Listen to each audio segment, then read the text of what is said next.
Tonight, breaking news as we come on the air in New York City. New reporting just in, new details inside the deadly shooting right in the heart of New York. The suspect making it to the 33rd floor with an M4 style assault rifle. Tonight, the mayor now saying the gunman may have been targeting NFL headquarters. He killed 4 people as he made his way into the building and up to that floor. The horror unfolding inside the Park Avenue office building, home of the NFL headquarters and a well-known investment firm. Authorities say the gunman casually walked into the building and opened fire. And police say in a random moment, allowing one woman to walk off the elevator right past him unharmed. Employees stacking furniture to barricade their doors. Tonight, the 4 dead, including an off-duty police officer with a pregnant wife at home.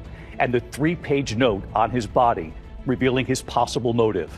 Also tonight here, the life-threatening heat. 170 million Americans under dangerous heat alerts at this hour. The New York City subways now struggling. The power outages, the delays, trains halted.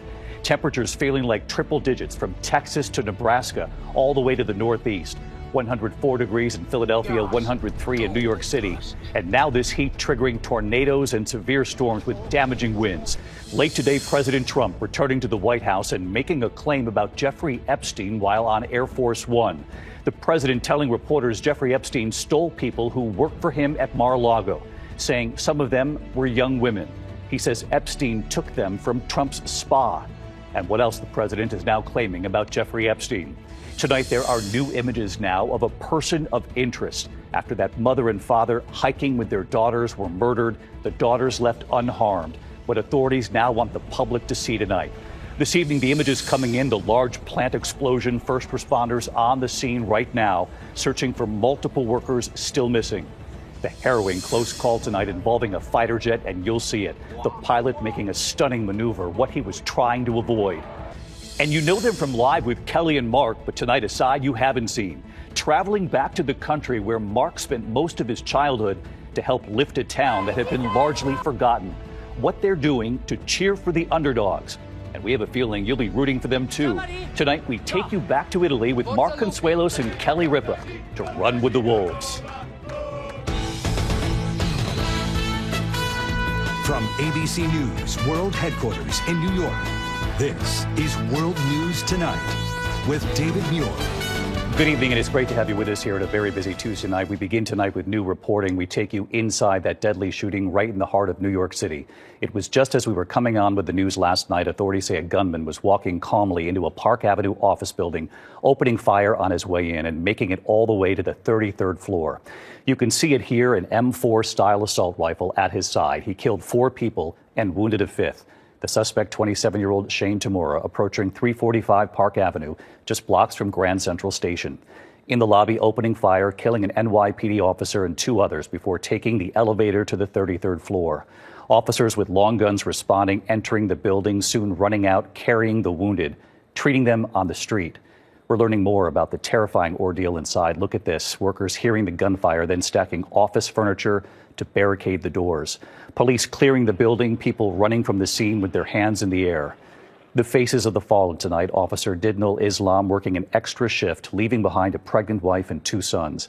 Wesley LePatner, who worked for Blackstone. Security guard Alan Etienne and Julia Hyman, who worked on the 33rd floor. Tonight here, what we have just learned about the suspect driving from Nevada all the way to New York before going on this rampage. Authorities now believe he was targeting the NFL. ABC's chief investigative correspondent Aaron Katersky is on the scene, leading us off tonight. Tonight, the terrifying scene in Midtown Manhattan. After a deadly shooting rampage that authorities now believe targeted the headquarters of the National Football League because the shooter thought he suffered a traumatic brain injury. From 345 Park Avenue. Sources tell ABC News the shooter left a 3-page note blaming the NFL for his traumatic brain injury. He did play football, but never made it to that level. On this page, obtained by ABC News, he wrote, "Study my brain, please. I'm sorry." This chilling image shows the shooter wearing sunglasses, casually walking toward his target with an M4-style rifle. Yo, that's cool. They're going to 345. That's where he is. Police say 27-year-old Shane Tamura double-parked his BMW and entered the lobby about 6:30 last night, immediately opening fire. He shot and killed an NYPD officer. The shooter kept firing, killing a woman hiding behind a pillar, and then a security guard taking cover behind a desk. When the shooter then moved deeper inside the building, police say he allowed a woman stepping off an elevator to pass unharmed. Perhaps seeking out the NFL offices, he instead wound up on the 33rd floor, where he fired again down a hallway. The 33rd floor is not secured. We have multiple people shot. Taking another life before shooting himself in the chest. Police carrying victims from the building, treating them on the street, while other officers rushed inside with guns drawn, employees barricading doors with furniture. Later exiting with their hands up. Office worker Tim Wynn terrified. We heard shootings. Can you tell me what you heard? Ran into the room. So loud, it was like ringing into the building. 4 people killed, a 5th wounded before officials say the gunman took his own life. His body found on the 33rd floor along with his blood-stained rifle, a weapon similar to what the U.S. military uses. And tonight, the mayor baffled. The shooter inexplicably spared one life. Why did he let this woman he passed on his way to the elevator live? It baffled everyone who saw the tape. It was eerie. She walked off the elevator, he walked on the elevator, and he allowed her to pass just after he took the lives of others and injured others. Police say Tamura drove across the country from Nevada in a black BMW spotted Saturday in Colorado, Sunday in Nebraska and Iowa, and Monday in New Jersey before arriving in New York less than 2 hours before the shooting. His note claimed he had CTE, a brain condition associated with repeated blows to the head from playing football. We're here with standout running back Shane Tamura. Tamura played in high school in Southern California. Just had to stay disciplined and come together as a team. He did not play professional football. An autopsy is now underway. This individual had one intention, and that was to take the lives of innocent New Yorkers. And he had the capability to do it. And he had the capability to do it. Police said the shooter had a documented mental health history, and when officers searched the car, they said they found medication, along with a legally purchased .357 caliber revolver, ammunition, and 2 cell phones. This is the gated subdivision here in Las Vegas where the shooter lived, about 20 minutes from the Las Vegas Strip. In 2022, he received a concealed carry permit. That same year was the first of at least 2 calls for a person in mental health distress. Tonight, the NYPD is sending detectives to Las Vegas to determine how the shooter obtained the gun used in the attack. Sources say a co-worker at the Horseshoe Casino, where Tamura works security, purchased a piece of the rifle. Records show Tamura was arrested and charged with trespassing in 2023, but the charges were later dropped. Tonight, we're learning more about his victims. The NYPD mourning officer Didnul Islam on the force 3.5 years, who leaves behind a pregnant wife and 2 sons. He was doing the job that we asked him to do. He died as he lived, a hero. Security guard Alain Etienne, his family writing, he was more than a brother, he was a father, a son, and a light in our lives. Julia Hyman, a graduate of Cornell, remembered as an extraordinary student. She worked on the 33rd floor. Wesley LePatner, an executive at the investment firm Blackstone, also headquartered at 345 Park Avenue, was a mother of 2. She's remembered as brilliant, passionate, warm, generous, and deeply respected. It was 24 hours ago right here, David. The shooter, armed with his high-powered rifle, entered this building and opened fire, killing 4 people, while horrified workers began stacking sofas and office furniture to block the doors. When we spoke to the mayor tonight, David, he called this an intentional, sick, twisted act of violence. David? There's a harrowing image of what they did to try to protect themselves. Aaron, thank you. There was yet another developing story as we're on the air tonight, and for late details, here's Juju Chang. David, late-breaking news tonight. A massive 8.7 magnitude earthquake rocking the coast of Russia, sparking urgent tsunami warnings for Hawaii and Alaska's Aleutian Islands. Authorities urging residents to seek higher ground. The entire West Coast on watch, including Washington, Oregon, California. The tsunami watch is at the lowest level, but it's still unclear how high those waves may reach. Video just in showing boats in the waters off Hokkaido, Japan. That island also bracing. Once again, David, putting millions on alert. David? Juju, thanks. Turn tonight to severe storms and this life-threatening heat. 170 million Americans on alert. Tomorrow, it'll feel like 104 degrees in Philadelphia, 103 in New York City. And tonight, some of New York City's subways overcome by the 100-degree heat index, a power outage shutting down multiple lines. ABC's Mola Lenghi right here in New York. Tonight, unrelenting heat straining the power grid, taking a toll on the nation's largest transit system. We're talking about trouble across nearly the entire alphabet of subway lines. The New York City subway hit with massive delays from a power outage during the morning commute. Passengers sweltering on platforms. At this point, it would appear that the heat stressed the system a bit. The dome of extreme heat spreading south and east. Savannah felt like 113 degrees, even hotter than yesterday. Our Victor Oquendo is there. They have seen it all here in Savannah over the last 24 hours. Emergency crews responding to calls of people fainting, cramping up, heat exhaustion, and heat stroke. In Orlando, volunteers for Meals on Wheels, delivering food to the elderly while keeping a watchful eye. We'll look for disorientation, just the inability to carry on conversation. Heat fueling storms again overnight, spawning this massive tornado near Dixon, South Dakota. Well, David, today it felt like 100 degrees here in New York City. Heat alerts are in effect for Philly, New York, and Boston again tomorrow, and heat index values could hit 104, David. Mola Lenghi with us here tonight. Mola, thank you. And President Trump, while returning to the White House on Air Force One late today, making a claim about Jeffrey Epstein. The president now telling reporters that Jeffrey Epstein stole people who worked for him at Mar-a-Lago, saying some of them were young women and that some were from Trump's spa. Here's Rachel Scott. Tonight, traveling back from Scotland on Air Force One, President Trump telling reporters sex offender Jeffrey Epstein, quote, took people who worked for me at his Mar-a-Lago resort, acknowledging some of them were young women. He took people, and because he took people, I said, don't do it anymore. You know, they work for me. And he took, beyond that, he took some others. And once he did that, that was the end of him. I didn't like, when they steal people, I don't like it. Reporters then asking about those workers. Were some of them young women? Well, I don't want to say, but everyone knows the people that were taken. And it was the concept of taking people that work for me is bad. But that story's been pretty well out there. And the answer is yes, they were. Yes, they were young women? What did they do? In the spa. In the spa? Yeah, people that work in the spa. I have a great spa, one of the best spas in the world at Mar-a-Lago. And people were taken out of the spa, hired by him. In other words, gone. And other people would come and complain, this guy is taking people from the spa. I didn't know that. And then when I heard about it, I told him, I said, listen, we don't want you taking our people, whether it was spa or not spa. I don't want him taking people. And he was fine. And then not too long after that, he did it again. And I said, out of here. Trump then asked if one of those young women was Virginia Giuffre, who claimed Epstein's companion, Ghislaine Maxwell, recruited her at Trump's spa when she was just 16, taking her away from Mar-a-Lago and sex trafficking her to Epstein, and later allegedly to Britain's Prince Andrew. Maxwell denies that happened. Giuffre later sued Prince Andrew for sexual assault. He consistently denied her claims, but later settled the case without admitting wrongdoing.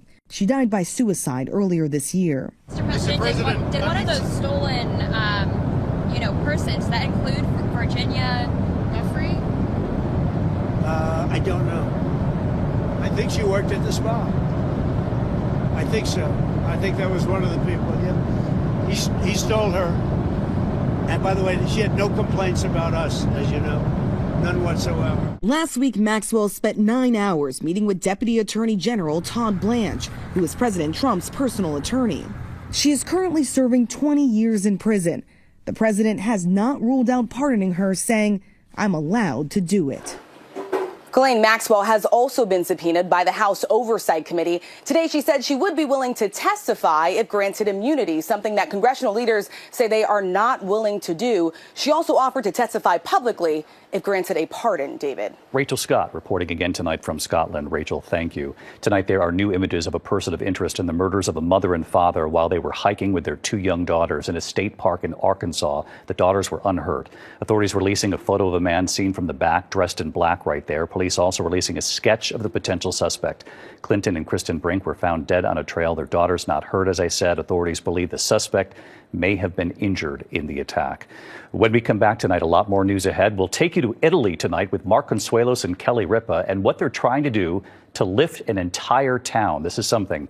There's also images coming in right now. There's been a large explosion tonight, a huge fireball blowing through the roof. First responders now searching for multiple people still missing. They're on the scene right now. And then look at this, the harrowing close call involving a fighter jet, the pilot making a stunning maneuver, what he was trying to avoid in a moment here. There's been an explosion at a plant in Fremont, Nebraska. Video from KETV showing the blast through the roof at Horizon Biofuels. Authorities say at least 3 people were inside the facility at the time. Firefighters unable to enter the plant until it's ruled safe to do so. When we come back here tonight, the alarming close call involving a fighter jet tonight, what he was trying to avoid and what he did. Spectators horrified and the crowd watching.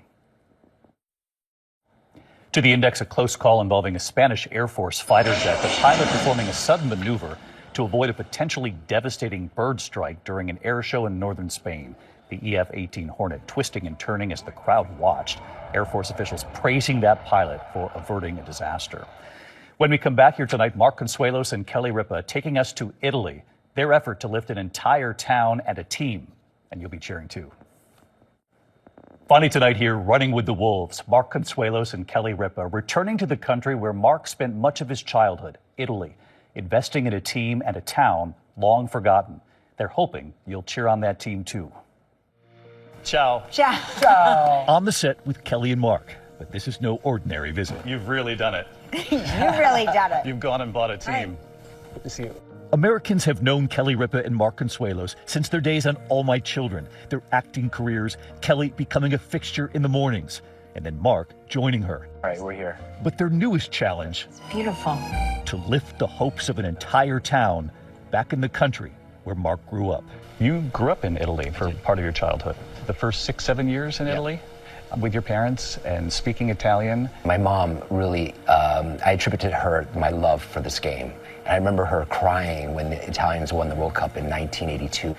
So for me to be able to share these games with her, and she gives me post-match critiques and discussions, we're very close, but it brought us also very much closer. She's actually very good. She should be in team management. We bought a piece of this soccer team in Italy. Initially, this all seemed like a good idea.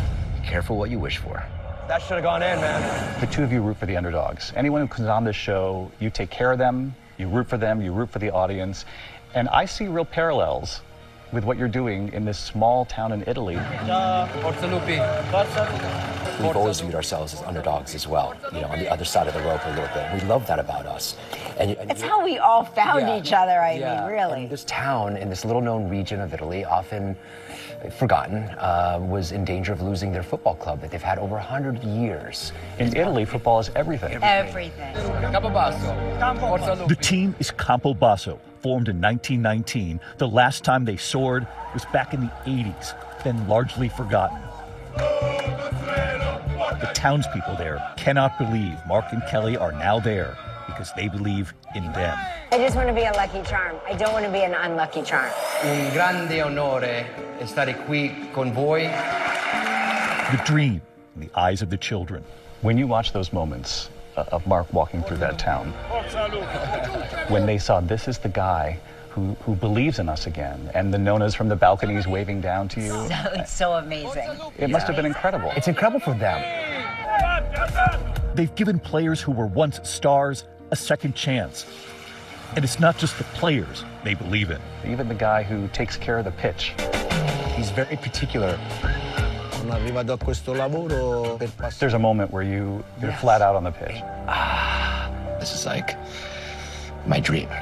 You must feel sort of the weight of the connection now, this town 4,000 miles away. The weight is an honor. It really, really is. Oh, thank you so much. Say hi to Kelly for me. People have been fans for 40, 50 years, come up to you and say thank you. And then conversely, see the little kids who are just now like wearing the jerseys and having something to root for. It's not work. Again, it's an honor. And we really want to win for them. Yeah. Obviously we want to win, but we really want to win for the town. Well, anyone who knows the two of you, they're going to win. Well, they're going to keep winning. How are you on the pitch? We're recruiting. I can take care of the pitch, maybe.